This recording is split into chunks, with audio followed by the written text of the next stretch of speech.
Good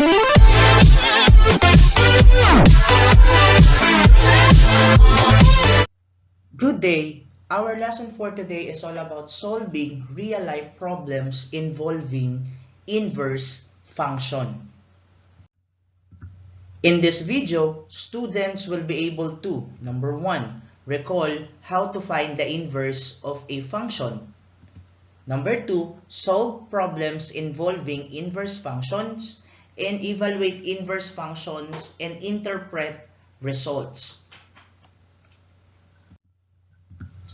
So let us recall about steps in finding the inverse of functions. Number 1, you need to replace your f of x with y. The second one is interchange x and y. And the third one is solve for the new y from the equation in step number 2. And the last one is replace the new y with f raised to negative 1 of x, or the inverse of f of x if the inverse is a function. Let us have an example. You are buying imported goods from USA. As a result, you need to send the payment presently. The exchange rate was $1 to 49 pesos. First one, write an equation of the function that has the number of US dollar, which is represented by D, as the input, and the number of pesos, which is represented by P, as amount, as an output. Complete the table by converting US dollar to pesos and find the inverse of the function. So in number 1, the function or the equation based on the situation is P is equal to 49D. Bakit daw? Kasi peso is equivalent of 49 pesos times D, which is dollars, the US dollars. How about in completing the table by converting US dollars to pesos? If the dollar is 1, 5, 10, 50, by using of the equation, if kapag ang dollar ay 1 lang, for example, 49 times 1, the answer is 49 pesos. Kapag 5 naman, for example, 49 times 5, the answer is 245. Pag 10 naman, 49 times 10, the answer is 490. And if the dollars is 49 times 50, the answer is 2,450. How about the inverse of the function of P is equal to 49D? So the inverse is D is equal to P over 49. That will be the inverse of the given functions. Another example, a Google Play Music allows members to download songs for 203.40 pesos each after paying a monthly service charge of 762.75 pesos. The total monthly cost, which is represented by C of X of the service in peso, is C of X is equal to 462.75 plus 203.40x, where X is the number of songs downloaded. So first, we need to find the inverse of the function and then how many songs were downloaded if a member's monthly bill is 3,813.75. So first, we need to identify the inverse functions. Our given function is C of X is equal to 762.75 plus 203.40x. Then second one is change your C of X to Y. And after that, you need to interchange from Y will become X and then X will become Y. That's why X is equal to 762.75 plus 203.40 Y. And then after that, apply the addition property of equality. So bring down X.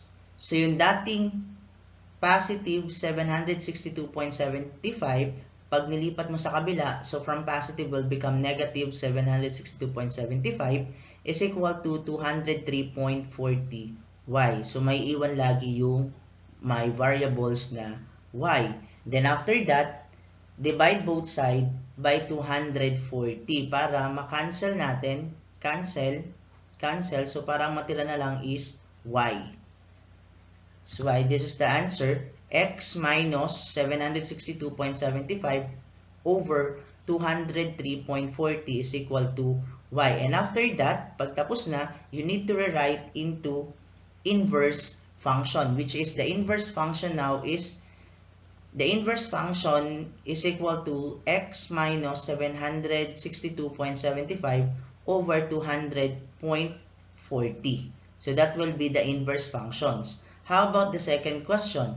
How many songs were downloaded if the member's monthly bill is 3,813.75? First, we need to use the inverse function, which is x minus 762.75 over 203.40. So substitute, the value of our x is 3,813.75.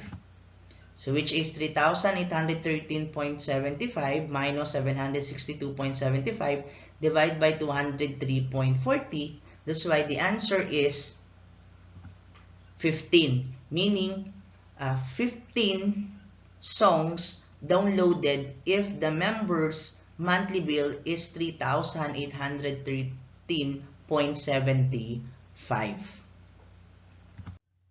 Another example, the formula for converting Celsius to Fahrenheit is given of F is equal to 9 over 5 C plus 32, where C is the temperature in degrees Celsius and F is the temperature in degrees of Fahrenheit. So first, identify or find the inverse of the function and then find the equivalent temperatures in degree Fahrenheit of 25 degrees Celsius. Unahin muna natin yung identifying the inverse of the function. Ibig sabihin, from degrees Fahrenheit, gagawin natin siyang degrees Celsius. So what is the function? F is equal to 9 over 5 degrees Celsius plus 32. So what we're going to do is apply cross multiplication. So magiging 5F is equal to 9C plus 32. Then after that, combine from positive 32, magiging negative 32. Then is equal to 9C. Next, divide both sides by 9. Para 9 divided by 9 is cancel. So natira na lang ay si C. Is equal to 5F minus 32 over 9. Or, C is equal to 5, or degrees Celsius is equal to 5 over 9 degrees Fahrenheit minus 32. How about the second one? Find the equivalent temperatures in degrees Fahrenheit of 25 degrees Celsius. So again, the formula in identifying degrees Fahrenheit to degrees Celsius is Fahrenheit is equal to 9 over 5 times degrees Celsius plus 32. Again, the degrees Celsius is 25 degrees. Substitute. Then after that, multiply and add. So 9 times 25 divided by 5 plus 32. That's why the answer is 77 degrees. From 25 degrees Celsius converted into degree Fahrenheit, this is why the answer is 77 degrees Fahrenheit. Another example, the SSG officers of General National High School are planning for a JS from the allocated budget for the decoration, sounds, and other miscellaneous expenses is 10,000 pesos. In an additional 150 pesos for meal expenses for each guest, the organization received an amount of 40,000 from its external stakeholders. So first, identify the function, find the inverse function, and find the possible number of guests for a budget of 40,000.